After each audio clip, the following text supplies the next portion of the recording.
you Christians and conservatives, this is a persecution complex. You guys are like a bunch of sissies. Oh, you sure about that? Wow. No, folks, this is really happening. There are really companies trying to put people out of business. Joe and I, we believe me, we're involved in this intimately. Mm-hmm. We don't say too much but there's stuff going on. A lot. This is really happening. Christian bakers are being bankrupted. A woman was jailed in Kentucky. It's not a persecution complex. It actually happened. But here's why they're losing. And I think he does that, talks about a persecution complex to minimize what's going on. Folks, culture is cyclical. It's always been cyclical. The Victorian era, the Renaissance, culture's always been cyclical. We had the 60s, and a rebound from the 60s was the Reagan era. Culture's always been cyclical. We've had a divorce from objective values, I believe, in the 60s in many respects. Peace, love. Joe, you lived through it. I did. Sure did. I'm talking only from what I read in books. Let me be completely candid. I'm only 43. But Joe lived through it. And if I say anything from your personal experience, tell me I'm wrong. But the 60s, just peace, love, and happiness, man. Free sex, drugs. Yep. It's all good. Everything was relative, right? Yep. There's no wrong or right. It's just the hedonism of the moment. Joy, baby, smoke weed, Woodstock, man. Well, we going to work for a living? Screw that, man. Have fun today. You could be dead tomorrow. Right. I'm not crazy, right? No. What was the response to the 60s? The response to the 60s was when a lot of those kids grew up who saw that and were turned off by it because they had an awful experience either with their parents or others. They became Reaganites. Beinart doesn't, this is why I opened up the show to kind of tie it back to the beginning by saying Beinart's confusing short-term joy, and we got those, and look, we stuck it to that NRA crowd, with long-term victories that are not victories. They're going to be complete losses. He's engendering an entire response here, a response amongst conservatives that they are not ready for, Joe. And what I mean by this, to put it in real terms, is I have my two daughters. I see what's going on. I make them watch these things, and I go, you see what happened to that couple out in Oregon with the cake? This is what happens to you if you don't stand up. I talk to them. I say, you see what happened with the IRS targeting Isabel? You may say, oh, what are you, indoctrinating your kids? No, I'm telling them the truth about what's actually happening. Look at what happened. We got complacent. Barack Obama was elected. They used the IRS to go after conservative groups. You see what happened there, Isabel? You have to stay vigilant about your liberties at all times. You see how the left leverages tragedy, Isabel, every single time? It's cyclical. People who feel they're under attack because you're taking away their liberties are teaching their kids right now how to defend them. What part of this, Beinart, did you miss?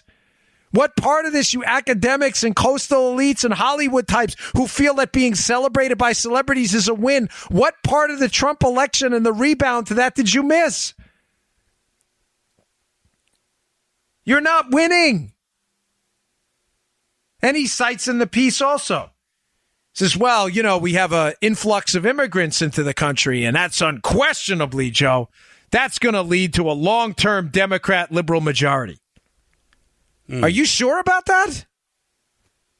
Because that's not what's happening in Texas. You know why?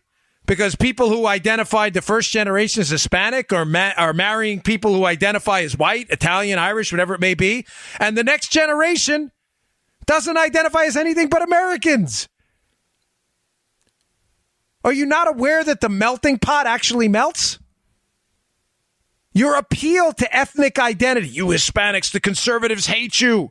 Give us power, we'll fix it. That's what identity politics is. You're black, conservatives hate you. Give us power, we'll fix it.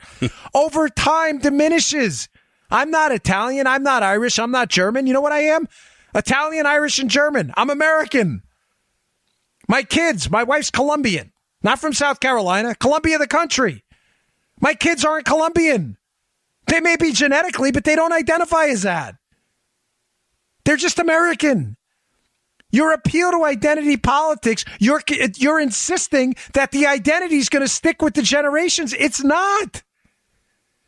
You're losing the culture war as a cyclical turn happens, as we teach our kids to defend their own rights, you're losing the identity politics war because the identity diminishes over time and it melts into the melting pot of American culture and American values. Why are you missing this?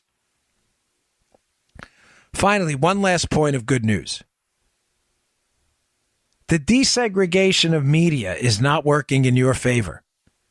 You are losing. The networks are losing audience. You have outlets like NRA TV, CRTV, Breitbart, The Blaze, Fox News, all of these entities that are growing their audience while you are losing. The next generation is growing up on this. I don't put on CNN or MSNBC in my house ever. Me either. My kids will watch Fox. They will grow up aligned with a conservative form of media, or at minimum, a more fair and balanced approach, to steal their line, than you've been accustomed for generations, accustomed to the Tom Brokaw and Walter Cronkite crowd. That's not what's happening. You are losing. Yes, you still have a big audience, but it's shrinking. Beinert, man, you blew it. The culture war is not being won by you. The battles, some of the battles, you may be, quote, winning, but you are losing. No question about it over time. All right, folks, please check out the show notes today at Bongino.com. Read the article, read the Kurt Schlichter response, and I got a couple other really good pieces there today I'd like you to check out. News of the day. Thanks a lot, folks. I'll see you all soon. You just heard the Dan Bongino Show. Get more of Dan online anytime at conservativereview.com. You can also get Dan's podcasts on iTunes or SoundCloud. And follow Dan on Twitter 24/7 at DBongino.